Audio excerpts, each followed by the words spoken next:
Hello, good evening all of you. स्वागत है आपका अपने यूट्यूब चैनल अनमोल क्लासेस में। आज हम न्यू टॉपिक पढ़ेंगे और वो है उपसर्ग।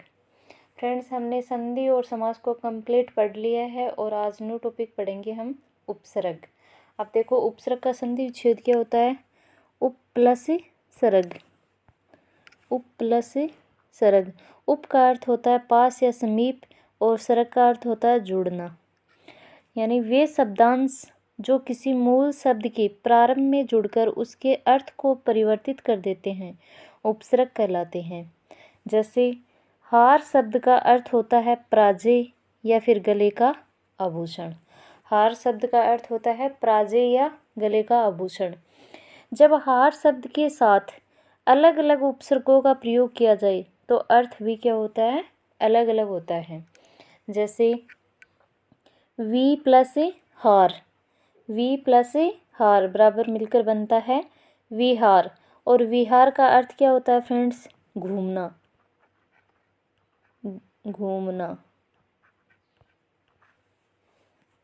फिर दूसरा है सम प्लस हार, सम प्लस हार मिलकर बनता है संहार।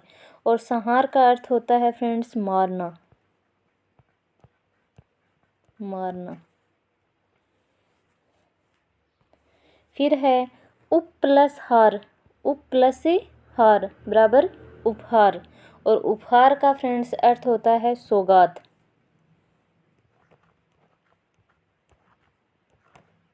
सौगात।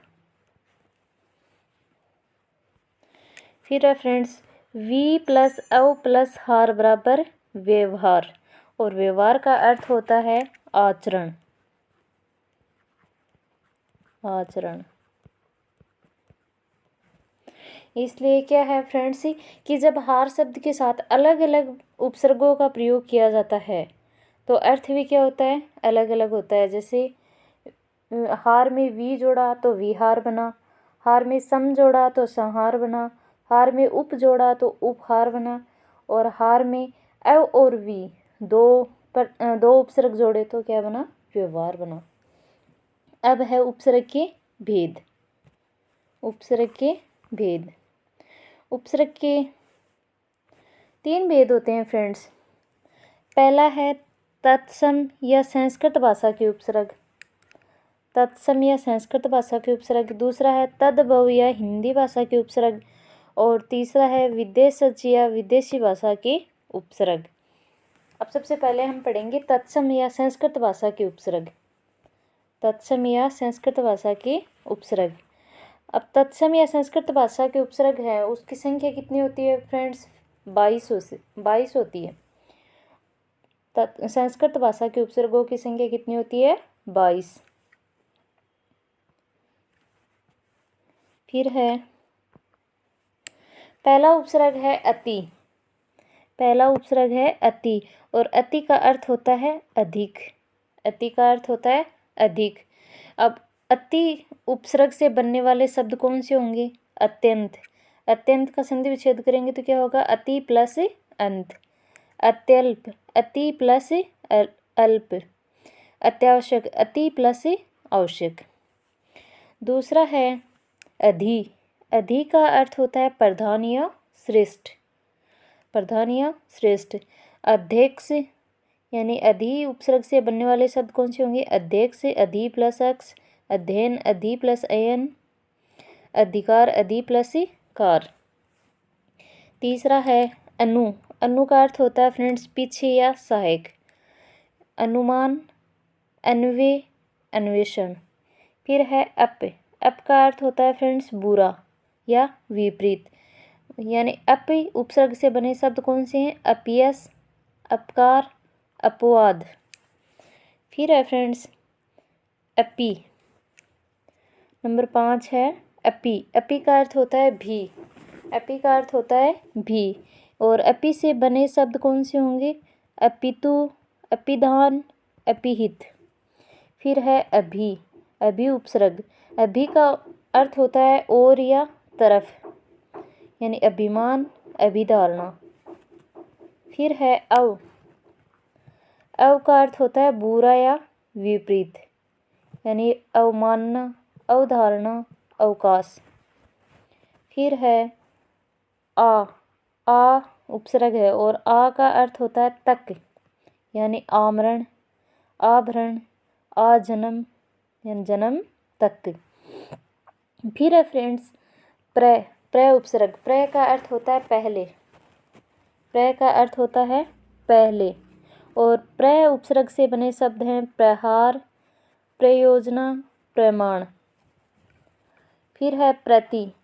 प्रति का अर्थ होता है प्रत्येक या हर और इससे बने शब्द हैं प्रतिक्षण, प्रतिफल या प्रत्येक। फिर है फ्रेंड्स परा। नंबर 11 है परा। परा का अर्थ होता है विपरीत या उल्टा और इससे बने शब्द हैं पराजय, पराक्रम, पराकाष्ठा। फिर है परि। परि का अर्थ होता है चारों ओर, यानी परिक्रमा, परिक्रमण, परिधान। फिर है निर। निर यानी रहित या बिना, निराशा, निर्धन, निर्जन। फिर है निस का भी अर्थ होता है रहित या बिना, निष्काम, निश्चय, निश्चल। फिर होता है फ्रेंड्स दूर का अर्थ होता है बुरा या विपरीत, यानी दुर्गुण, दुर्जन, दुराशा। फिर है दुष् का अर्थ भी होता है बुरा या विपरीत, यानी दुष्कर्म, दुष्पाप, दुस्साहस। फिर है उद उपसर्ग। उद का अर्थ होता है ऊपर या ऊंचा और इससे बने शब्द हैं उत्कोच, उत्खनन, उज्ज्वल। फिर है फ्रेंड्स अप उपसर्ग। अप का अर्थ होता है पास या नीचे, यानी अपधन, उपहार या फिर उपयोग। फिर है सु उपसर्ग। सु का अर्थ होता है अच्छा या सरल, यानी सुगम, सुशासन, सुयोग।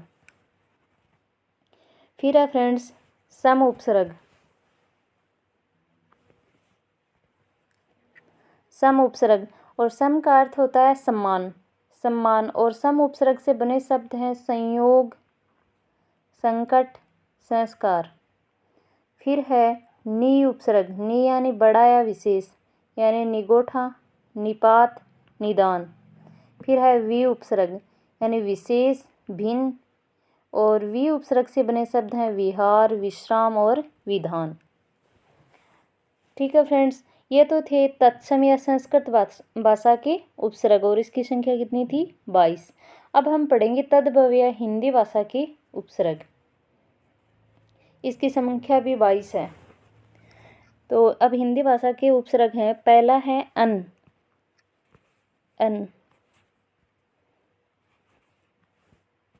पहला है अन उपसर्ग है। अन का अर्थ होता है नहीं, यानी अनपढ़, अनदेखा, अनसुना। दूसरा है अध का अर्थ होता है आधा, यानी अधमरा, अधपका, अधकचरा।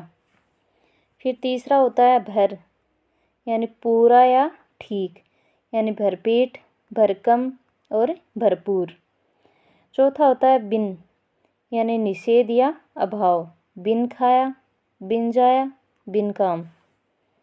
फिर होता है ऊ उपसर्ग। ऊ उपसर्ग है ऊंचा। ऊ उपसर्ग का अर्थ क्या होता है ऊंचा, यानी उचका, उजड़ना, उछलना। फिर है उन उपसर्ग। उन का अर्थ होता है एक कम, यानी 19, 29, 49। फिर है औ का अर्थ होता है बुरा या हीन, यानी अवगुण, औरत, औचक, ये इससे बने शब्द हैं। फिर है कु का अर्थ भी होता है बुरा, यानी कुरूप, कुपुत्र या कुक्रम। फिर है चौ का अर्थ होता है चार, यानी चौराहा, चौमासा, चौपाया। फिर होता है पच का अर्थ होता है पाँच, यानी पचरंगा, पंचनल और पंचकुटा। फिर है पर उपसर्ग। पर का अर्थ होता है दूसरा या बाद में और परहित, परदेसी, प्रकाश, ये इससे बने शब्द हैं। फिर है ती उपसर्ग। ती का अर्थ होता है तीन, यानी तिरंगा, तिराहा और तिपाई। फिर है दू उपसर्ग, दू का अर्थ होता है दो, यानी दूरंगा, दुनाली या दुराहा। फिर है फ्रेंड्स का उपसर्ग, का उपसर्ग, का अर्थ भी होता है बुरा, यानी कायर, कापुरुष, काजल। फिर है से यानी सहित या युक्त, यानी सपूत, सफल या सगुण।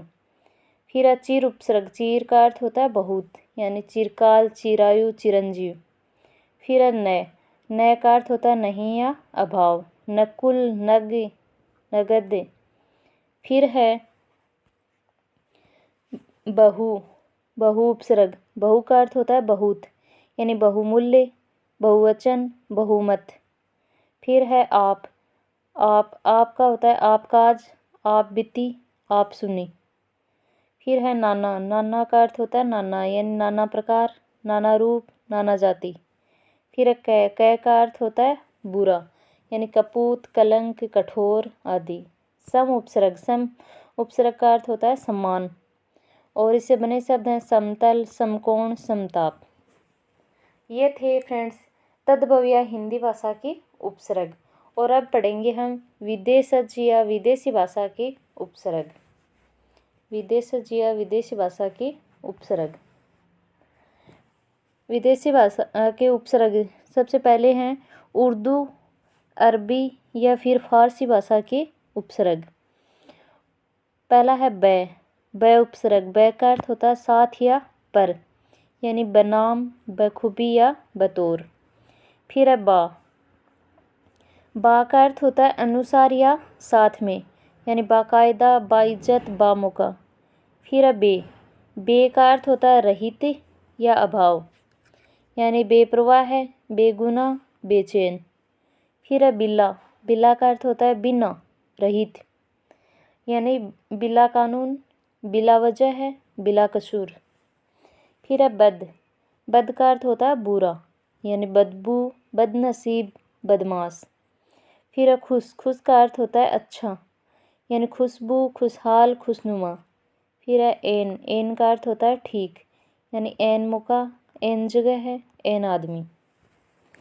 फिर है फ्रेंड्स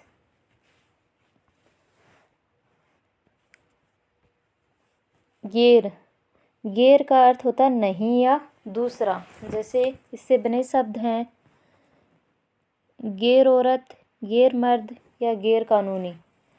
फिर है फ्रेंड्स ना का अर्थ होता है नहीं, यानी नालायक, नापाक या नाजायज। फिर है सर का अर्थ होता है मुख्य या प्रधान, यानी सरकार, सरदार या सरपंच। फिर है हम उपसर्ग, हम का अर्थ होता है सम्मान, यानी हम सकल, हम वतन, हमराही। फिर है हर का अर्थ होता है प्रत्येक, यानी हर घड़ी, हर वर्ष, हर रोज। फिर है ला का अर्थ होता है नहीं, यानी लाजवाब, लापरवाह है या लाचार। फिर है दर यानी में, यानी दरबार, दरगाह है या दरकिनार। फिर है कम का अर्थ होता है थोड़ा, यानी कमज़ोर, कमबख्त या फिर कमसीन। ये तो थे अरबी भाषा के। अब है अंग्रेज़ी भाषा के उपसर्ग। अंग्रेज़ी भाषा की उपसर्ग। अंग्रेज़ी भाषा के उपसर्ग हैं, पहला है हाफ का अर्थ होता है आधा, यानी half mind, half day, half pant. दूसरा है हेड का अर्थ होता है मुख्य, यानी head master, head clerk, head general. तीसरा होता है चीफ का अर्थ होता है मुख्य, यानी चीफ मिनिस्टर, चीफ जज। फिर होता है वाइस का अर्थ होता है सहायक, वाइस प्रेसिडेंट, वाइस चांसलर। फिर है जनरल का अर्थ होता है सामान्य, यानी जनरल सेक्रेटरी, जनरल मैनेजर। फिर उपसर्ग है डिप्टी का अर्थ होता है उप और इससे बने शब्द हैं deputy commissioner, deputy collector.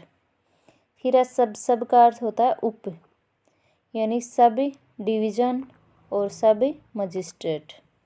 Thanks friends, हमारे उपसर्ग हैं वो कंप्लीट हो चुके हैं। और वीडियो आपको पसंद आए तो लाइक एंड शेयर ज़रूर करना।